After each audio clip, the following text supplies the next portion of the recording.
வணக்கம். தமிழகத்தின் இன்றைய முக்கிய செய்திகள். தமிழகத்தில் இன்று மேலும் ஒரு புதிய பிரச்சனை உருவாகியுள்ளது. சமையல் எரிவாயு தட்டுப்பாடு மிக மோசமாக மக்களை பாதித்துக் கொண்டிருப்பதாக எமக்கு செய்திகள் வந்து கொண்டிருக்கின்றன.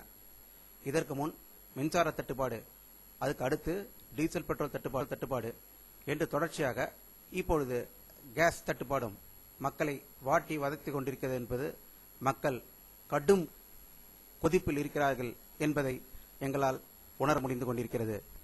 அதற்கு காரணம், மக்கள் 21 நாள் கழித்து கேஸ் நிறுவனத்திடம் சென்று புக் செய்தவுடன் 3 அல்லது 4 நாட்களில் வந்துவிடும் என்று எதிர்பார்த்தவர்களுக்கு இப்பொழுது 10 நாள், 15 நாள், 20 நாள் என்று நாட்கள் உருண்டோடி கொண்டே இருக்கின்றன தவிர சமையல் எரிவாயு வரவில்லை என்று பலர் கருத்து கூறிக்கொண்டிருக்கிறார்கள். இவற்றை சரி செய்வதற்கு நமது மத்திய மாநில அரசுகள் தான் நடவடிக்கை எடுக்க வேண்டும் என்பதை ஒவ்வொரு